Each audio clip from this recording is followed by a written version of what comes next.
preguntitas antes de iniciar. Hoy vamos a revisar entonces lo siguiente. Vamos a revisar el anuncio para que tengamos presente cuáles son las evidencias que vamos a trabajar el día de hoy. Vamos a revisar el cronograma que ya lo, digamos, ya lo encontré en la plataforma. Yo no había tenido acceso a él en días pasados, pero pues todos sabemos que la plataforma presentó muchas dificultades. Em, Revisemos, ustedes me cuentan por favor si tienen las evidencias disponibles en la plataforma, ustedes ya han podido tener acceso a ellas y todo lo demás, o tienen algunas evidencias que no estén disponibles. Gerson me contesta. John, si de pronto me puede contestar por el chat, no sé si él nos está escuchando. Bueno, profe, en la plataforma aparece la evidencia, la guía número 11. La guía número 11. Esa guía, bueno, yo la tengo descargada, siempre la reviso y bueno, de ahí es que yo la tomo para hacer las actividades Así es. correspondientes a esta fase de evaluación. Entonces, efectivamente, en la plataforma se aparece la guía de aprendizaje. De pronto, a veces que estoy notando es que no me aparecen algunos materiales, material de estudio. Sí, entonces, por ejemplo, alguna cartilla que hay que consultar, entonces descargarla, entonces no me aparece, pero me aparece la guía de aprendizaje, me aparece los links para montar las actividades y eso es lo que me aparece. Perfecto. Bueno, está escribiendo John, profe, o hasta voy revisando, ya envié la primera evidencia, no obstante quedo atento a lo que consulté por el WhatsApp el día de hoy. Gracias. Bueno, vamos a ver si nos alcanzamos a hacer una repasadita de todo lo que llevamos entonces. Voy a compartir la pantalla, jóvenes, para que podamos revisar. Miremos a ver, estoy aquí en la plataforma. Se me ha cerrado todavía. Muy bien. Hagamos un compartir de la pantalla.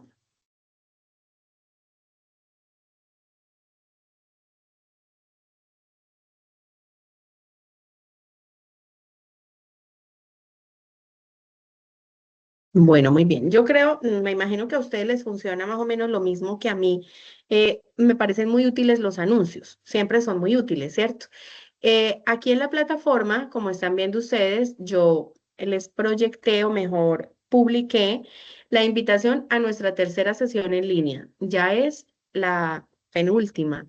La próxima semana, o sea, el jueves 13 de agosto, vamos a tener nuestra última sesión en línea y ahí ya nos quedarían evacuadas las 12 evidencias de nuestra competencia, ¿sí? Entonces, repasemos rápidamente para que nos quede en la grabación también cuáles han sido los anuncios que yo he publicado. La invitación a la primera sesión en línea la lanzamos para la semana del 21 de julio. En efecto, tuvimos sesión jueves 23 de julio a las 8 de la noche.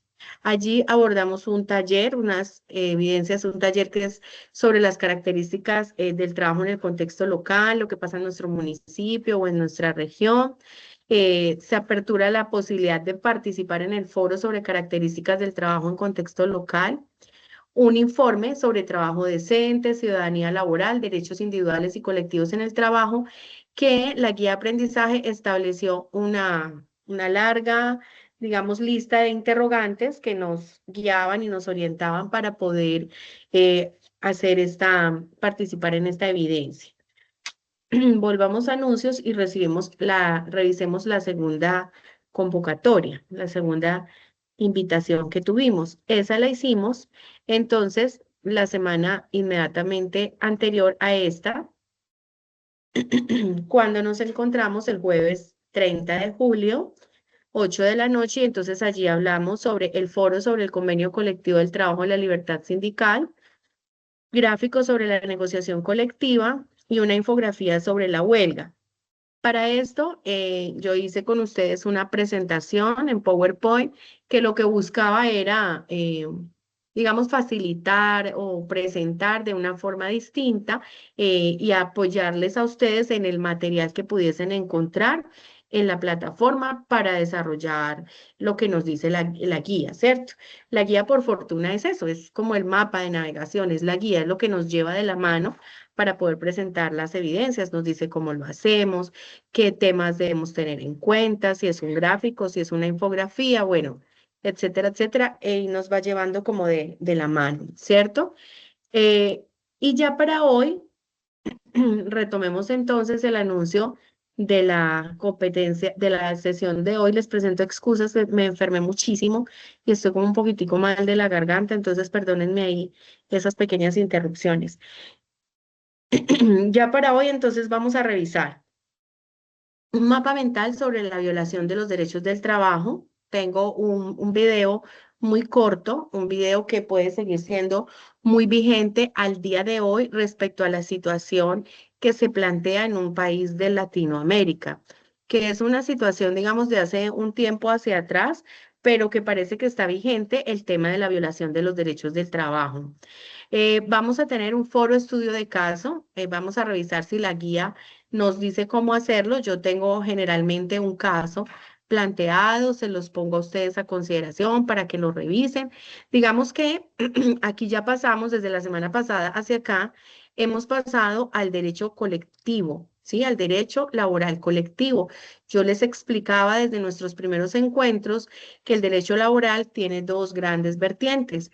Una es el derecho individual, el que regula mi relación con mi empleador, con mi patrono, el contrato de trabajo, las condiciones en que voy a desarrollar el trabajo, el salario que me van a pagar por ese trabajo y bueno, la seguridad social, la seguridad en el trabajo y todo lo demás. Luego pasa a la vertiente del derecho laboral colectivo.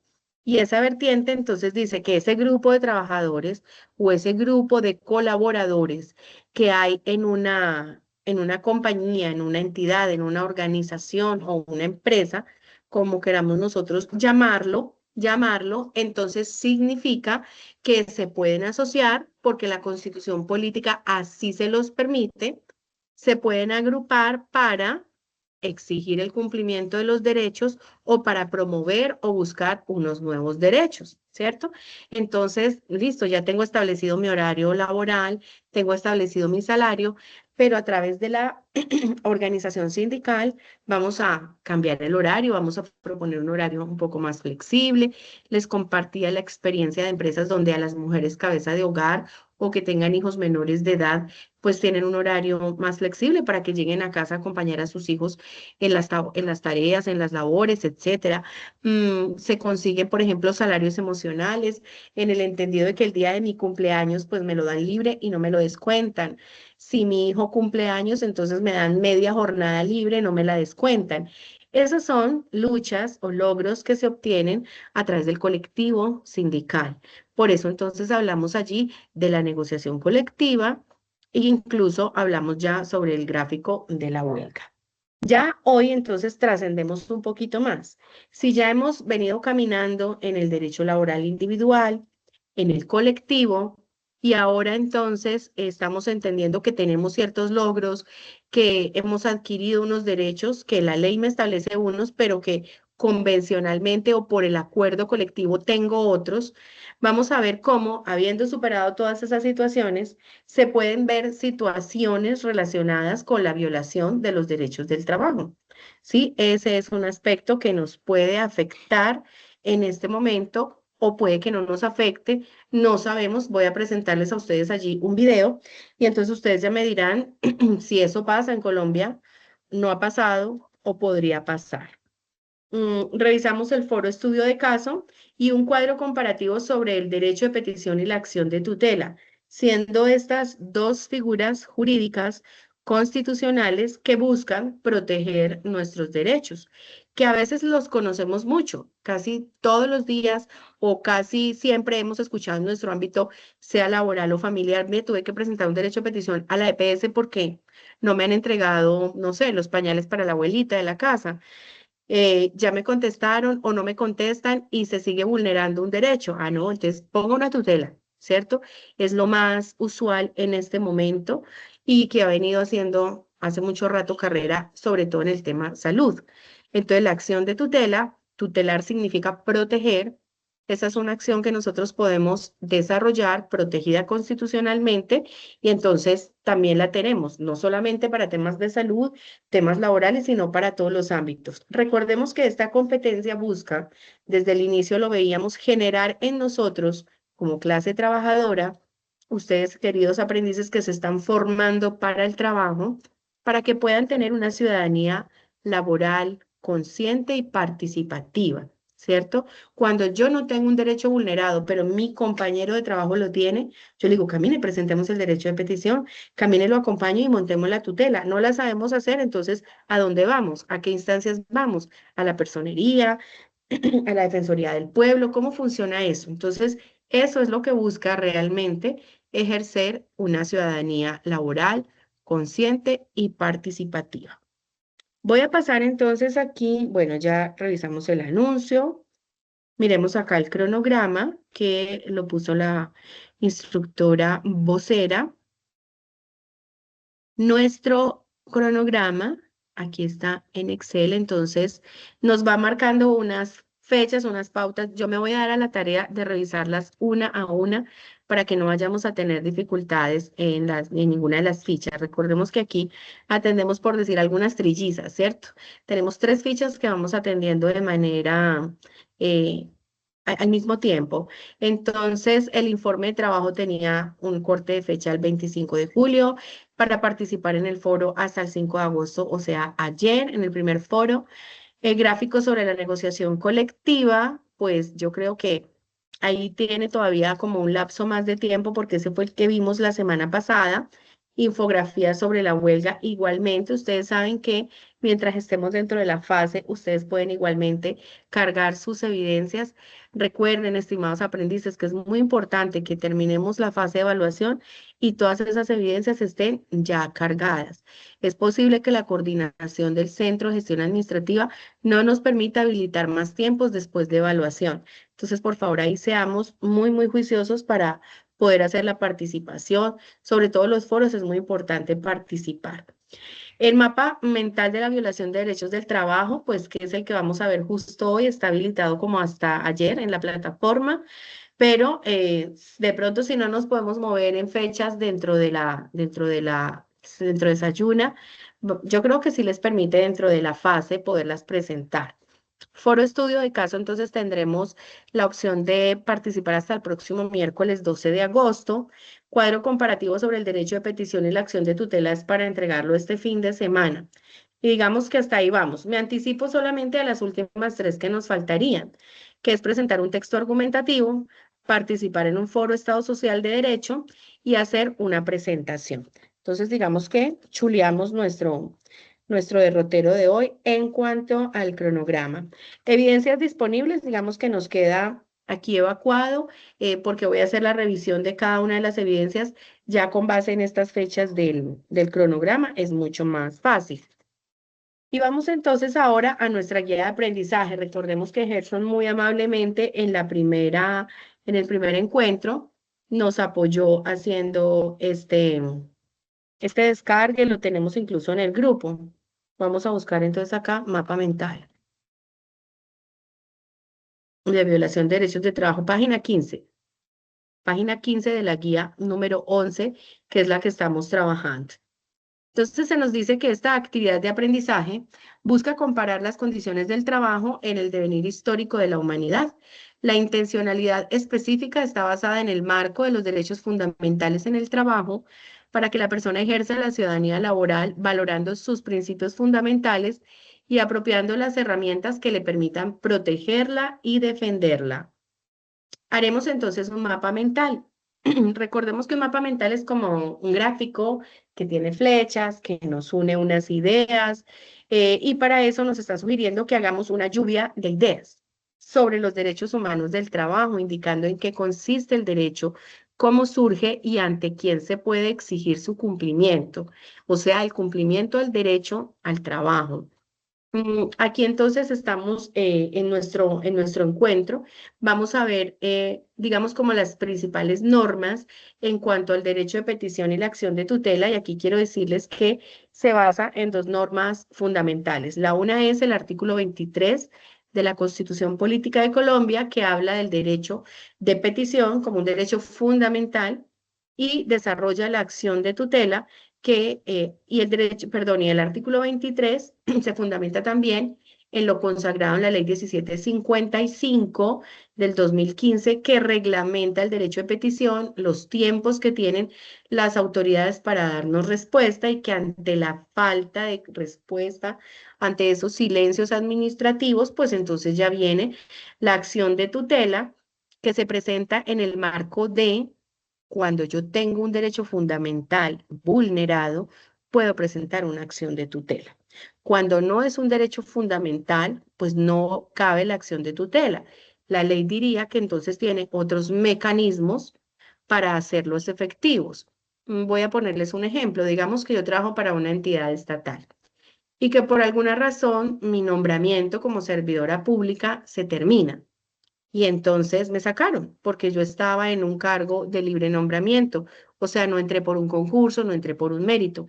Me nombraron y me llamaron y me dijeron, Ana María, aquí hay este cargo para usted, venga, se posesiona, yo no sé, como profesional universitario. Y listo, me dieron el trabajo por 5 años, 6 años.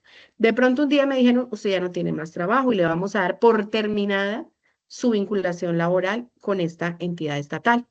Y yo me voy ante un juez constitucional y presento una acción de tutela y le digo, oiga, me dejaron sin trabajo, vulneraron mi derecho al trabajo. Esa entidad para la que trabajaba va a contestar y va a decir, no, ella estaba en un libre nombramiento. ¿Qué quiere decir eso, jóvenes? Que el libre nombramiento es a discrecionalidad de la entidad y en cualquier momento puede dar por terminada mi vinculación. Pero resulta que yo sigo insistiendo, no, es que me vulneró el derecho. El juez de tutela o el juez constitucional me va a decir, no le prospera la acción de tutela. No porque su derecho no sea importante, no porque su acceso al trabajo no sea fundamental, sino porque existe otro mecanismo, y es que hay una jurisdicción o una vía administrativa, váyase ante un juzgado administrativo y demande a la entidad o demande ese documento que la dejó sin la vinculación. Entonces ahí no quiere decir que Ana María se queda desprotegida. Lo que pasa es que no tiene un mecanismo tan rápido. Una acción de tutela la van a resolver en 10 días. Ese es el tiempo que tiene el juez para poder resolver la petición que yo haga en el marco de esa acción de tutela. ¿Sí? Entonces, la acción lo que busca es precisamente eh, ser rápida, ser muy, muy rápida, ¿sí? Aquí también se nos está diciendo que ustedes van a encontrar en su componente formativo cómo poder desarrollar el mapa y también vamos a trabajar unos conceptos, estimados aprendices. Vamos a trabajar el concepto de la OIT como una instancia ante la cual yo hago valer la vulneración de derechos del trabajo, Organización Internacional del Trabajo.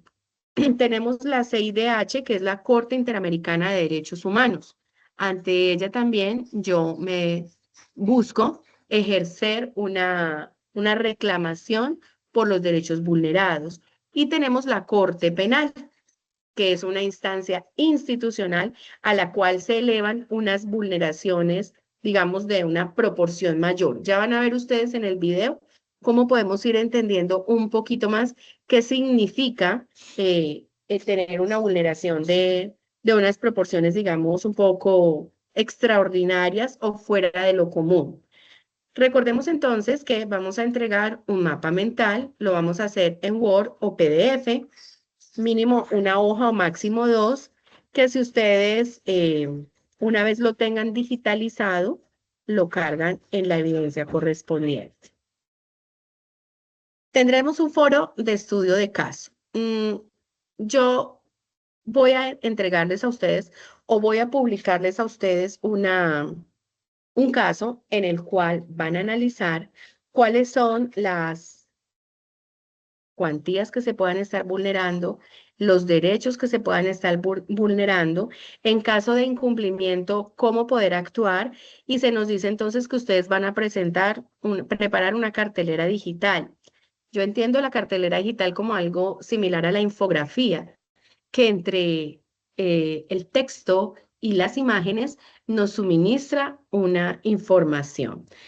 Como tenemos, digamos, pocos aprendices que están ahorita participando activamente en las fichas, pues no tendremos que hacer la última parte de debatir en el grupo las intervenciones anteriores, aunque recuerden siempre que es muy, muy importante hacer las réplicas de los debates que hayan subido nuestros compañeros. Y aquí finalmente por el día de hoy, porque ya nos quedarían solamente otras 3 evidencias para tratar la siguiente semana, entonces tenemos el cuadro comparativo sobre el derecho de petición y la acción de tutela. Ya entonces allí les están dando a ustedes en el componente formativo unos videos, una información que les puede servir. El cuadro comparativo entonces podría ser el derecho de petición, ante quién lo presento, la acción de tutela ante quién la presento. Ah, bueno, entonces el derecho de petición lo puedo presentar ante cualquier autoridad, ante cualquier entidad, para que me entregue una información. La acción de tutela la presento ante un juez constitucional, ¿cierto? Ante un juez que va a resolver esta acción constitucional. El derecho de petición tiene unas categorías, entonces si mi petición es de información, de consulta, o de que se me entreguen algunos documentos, todos tienen unos tiempos distintos. La acción de tutela tiene 10 días hábiles para ser resuelta por el juez. Entonces, eso es lo que ustedes van a hacer en su cuadro comparativo. ¿Qué características tiene y ante quién yo acudo para hacerlas efectivas? ¿Vamos claros hasta aquí? Sí, profe. Ok, mil gracias. Pasemos entonces aquí a nuestro componente del video. Extendamos esta sesión. Pasemos al video. Pongámoslo acá en pantalla completa.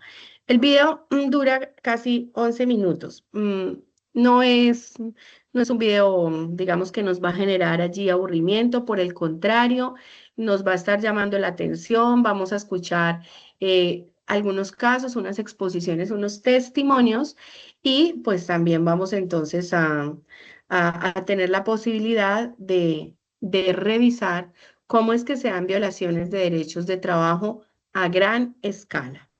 Vamos a ponerlo en pantalla completa y que empiece.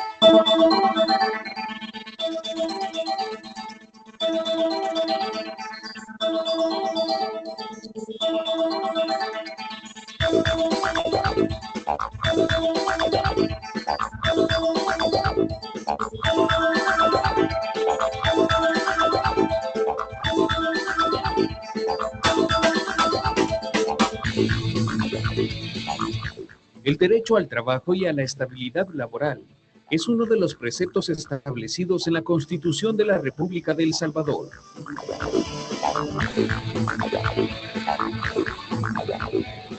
Sin embargo, pese al mandato constitucional, según algunos abogados, aún se siguen cometiendo abusos en el área laboral, que casi nunca son llevados a la luz pública por el temor de los trabajadores a ser despedidos.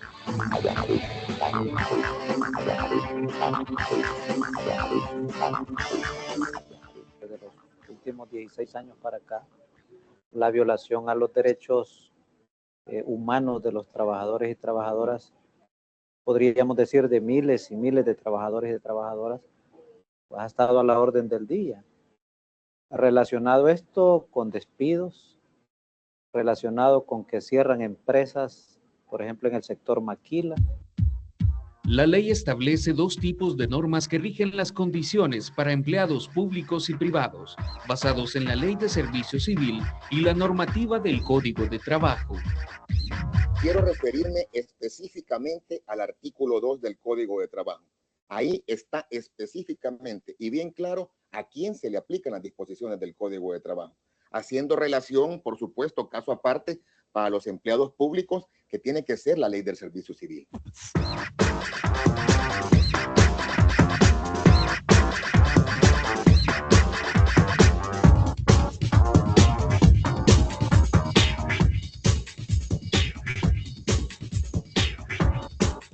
Que dice la política gubernamental que tiene un sentido humano o que va a procurar que existan más fuentes de trabajo y cierra las fuentes de trabajo de su propia casa. Las que dependen directamente del gobierno, esas son las que está cerrando. En el país existen casos recientes de violación a derechos laborales, como el despido masivo del Ministerio de Gobernación, realizado en diciembre de 2004, y los despidos de trabajadores de la empresa Calvi.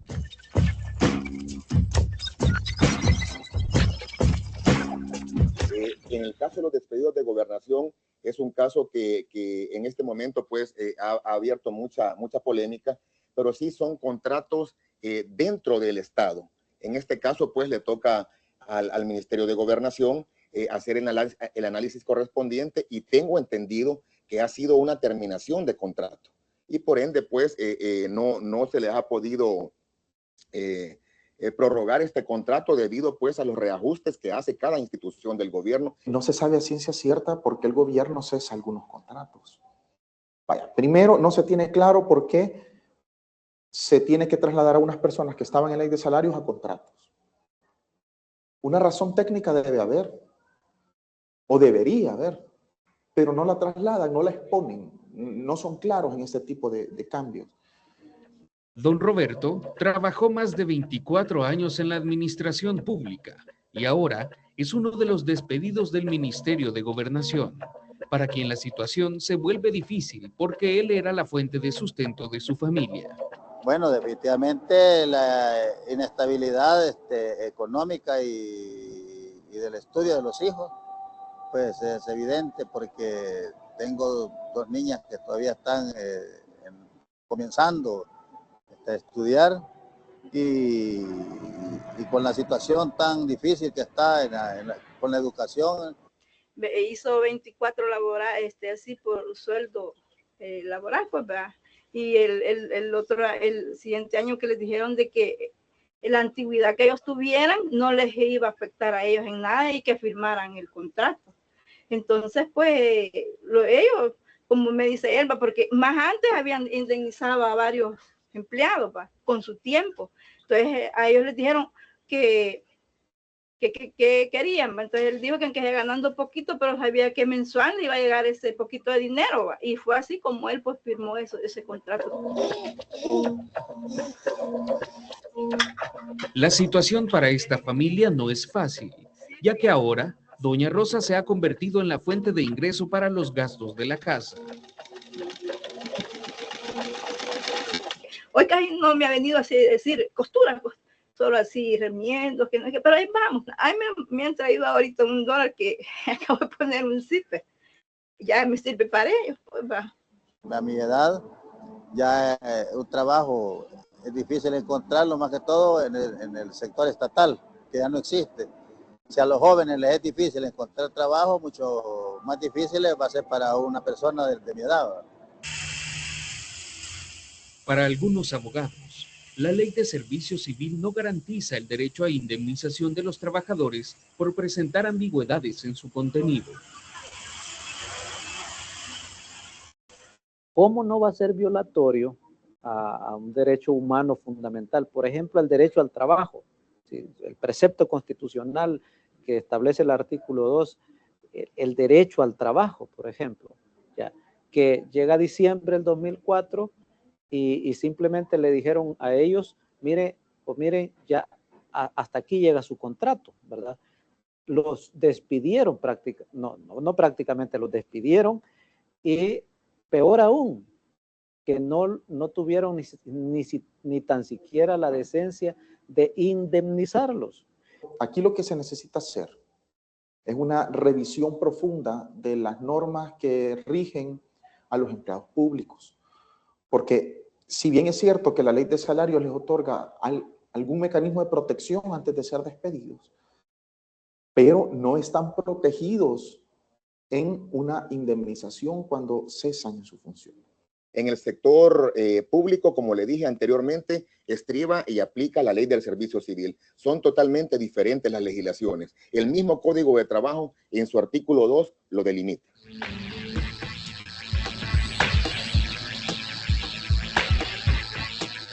En el primer semestre de este año, se han denunciado violaciones laborales por incumplimiento de indemnizaciones, como el caso de los trabajadores del almacén Kismet, los despidos de Correos y Gobernación y los despidos realizados por la empresa Calvo en La Unión.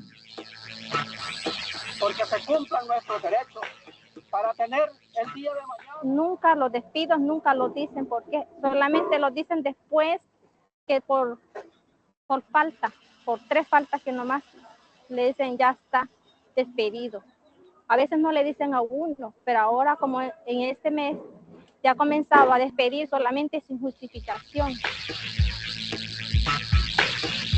José es uno de los trabajadores despedidos por la atunera Calvo.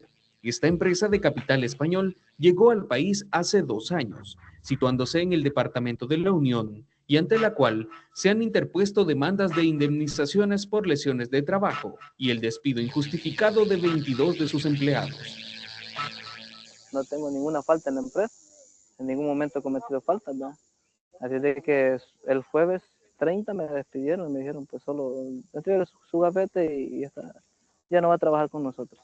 Si el patrono despide a un trabajador sin causa justificada, está en la obligación y el trabajador tiene el derecho de que se le cancele su respectiva indemnización.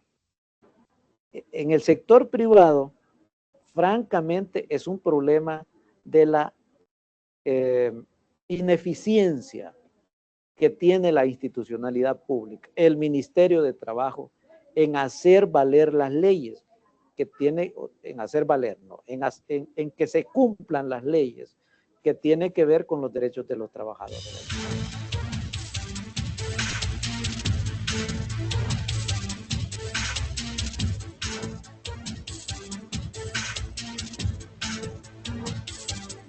En el año 2003, la Asamblea Legislativa emitió un decreto transitorio que permitió a trabajadores despedidos tener derecho a su indemnización, ya que la Ley de Servicio Civil no lo contemplaba.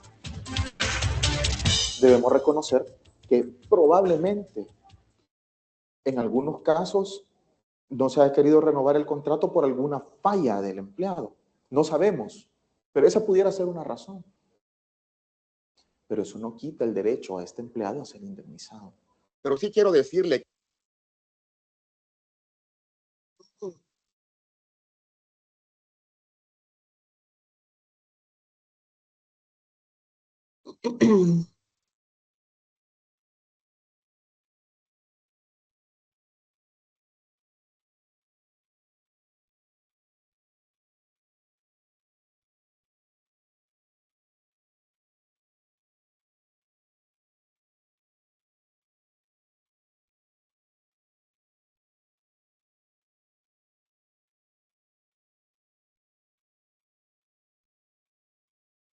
que a las empresas se les está haciendo una inspección bastante seria de acuerdo a la ley. Estamos tratando de llevar los servicios del Ministerio de Trabajo porque por ley nos corresponde a nosotros vigilar el cumplimiento de la normativa laboral vigente aquí en El Salvador.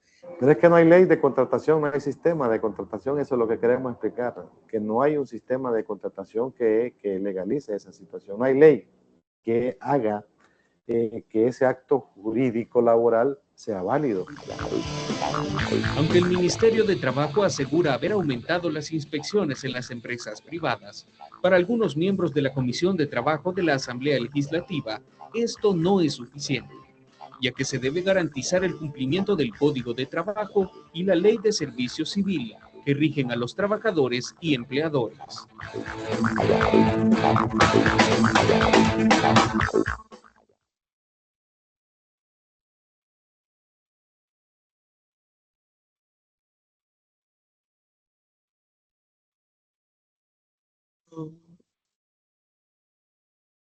Bueno, jóvenes, espero que hayan podido estar pendientes del video. Quiero contarles algunas cositas pequeñitas para que ya vayamos dando por terminada nuestra sesión. Bueno, pero lo primero que me podrían decir es porque no tenemos en este momento una referencia o porque no les presenté un video en Colombia. Sí tenemos referencias, sí hay situaciones incluso recientes que valen la pena revisar, pero estamos en un ambiente político tan coyuntural y a veces los medios de comunicación no hacen un trabajo muy objetivo, sino que siempre tienden a tomar postura de un lado o de otro en cuanto, por ejemplo, el tema gubernamental.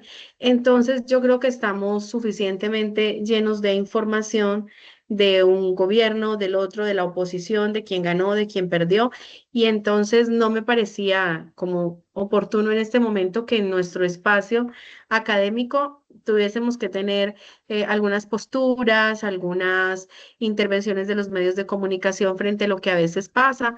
Entonces, por eso me quise tomar este video como referencia. Podríamos decir que es un video de hace más de 20 años, sí, pero quiero decirles que siguen vigentes muchas cosas, que el derecho en Latinoamérica es muy similar, es muy similar, y las instancias que ustedes vieron allí en el video son instancias que tenemos acá en Colombia, es decir, ahí hay un Ministerio de Trabajo, aquí tenemos un Ministerio de Trabajo. Ahí quiero resaltar desde el punto de vista académico para nuestra competencia unos aspectos importantes. Primero se habló de un tema de despidos masivos, ¿sí? La semana pasada, cuando hablábamos de lo que se puede negociar en una negociación colectiva o en un acuerdo colectivo, precisamente son las condiciones en las que se desarrollarán los despidos en una empresa. ¿Que pueden haber despidos masivos? Claro que pueden haber despidos masivos. ¿Por qué? Porque pues la empresa puede quebrar, porque pueden haber muchos cambios en muchos aspectos de economía internacional, puede ser una empresa extranjera que trabaja con el dólar, que se ve afectada por el tema de seguridad en una región. Bueno, pueden haber muchas cosas, pero cuando es el derecho colectivo, cuando la organización sindical revisó el tema de ojo con los derechos, con los despidos masivos, entonces eso hace que haya una protección para el trabajador. Como ustedes lo pueden ver ahí, se trataba de unos empleados del Estado en la primera fase que trabajaron más de 20 años, que les dijeron tranquilos, firmen aquí, que no van a perder su antigüedad, van a tener derecho a su indemnización, y resulta que no hubo ningún tranquilo, sino que ellos firmaron y les dijeron listo, ya salen sin ninguna antigüedad y sin ninguno de esos beneficios. Ya hay afectación en sus familias, ellos estaban ahí en unas iglesias, estaban en huelga de hambre, ya entonces en sus casas estaban viviendo de lo que las esposas podían hacer, entonces hay unas grandes afectaciones. Esas son violaciones a los derechos humanos y a los derechos laborales. Por eso están las instancias internacionales para que cuando las autoridades locales son insuficientes o mejor no quieren aplicar la norma, entonces hay que escalar y llegar a esas instancias superiores. También se ve en lo privado, porque mostraron el caso de unas personas que trabajan para una atunera española, ¿sí? Una empresa española que viene, se instala en el país, lleva 2 años y empezó de pronto ya con la necesidad de salir de los trabajadores sin tener un buen protocolo para la vinculación o el reclutamiento del personal, y quiere empezar a despedirlos, entonces se inventa que con 3 faltas o 3 llamados de atención se va, y los mismos funcionarios dicen es que no he faltado, yo no tengo faltas, o sea, no hay un debido proceso. Entonces tanto en lo público como en lo privado se puede ver. Y salen 2 personas también que representan, unos que representan como a la clase o de las organizaciones sindicales, y el último señor que habla es de como una agremiación de las pequeñas y medianas empresas, porque pues ellos también generan economía, generan riqueza, producen, necesitan de la mano de obra, pero digamos que esto es todo un sistema. Está la norma, están las vinculaciones, están las exigencias para empleadores y están los beneficios para los trabajadores, pero esto todo tiene que trabajar de manera muy articulada. En este orden de ideas, hemos llegado al fin de nuestra sesión del día de hoy. Hemos dado entonces claridad frente a lo que tiene la guía de aprendizaje. Hemos repasado las evidencias anteriores, revisamos el cronograma. Hay un compromiso de mi parte para revisar el tema de cómo están las evidencias disponibles en Sayuna. Y bueno, hay otro compromiso con Gerson antes de que hubiésemos iniciado, con Gerson antes de que hubiéramos iniciado nuestra sesión. Agradecerles su puntualidad, destacar su interés por participar y por el respeto para con este espacio, y deseamos entonces que los demás aprendices que no pudieron estar hoy conectados tengan acceso a la grabación y puedan también desarrollar sus evidencias. Les deseo entonces un buen descanso y un buen fin de semana. Gracias, profe, por la información. Realmente me ha servido estos temas. Sí, a veces uno lo pasa como desapercibido, uno dice, se mentaliza, no, trabajar, pero es muy bueno tener cuáles son esos derechos que juegan un papel muy importante en la vida del trabajador, pero también en toda la sociedad. Entonces, realmente me gustó mucho esa información. Sí, qué bueno, Gerson. En realidad esta es una competencia muy, muy útil y por eso es transversal a todos los procesos de formación que se tienen, porque pues nos estamos preparando para el trabajo y esas son las habilidades que hay que desarrollar. Gracias por el interés y bueno, a John también gracias y feliz noche. Que descansen entonces. Bueno, feliz noche, profe. Gracias.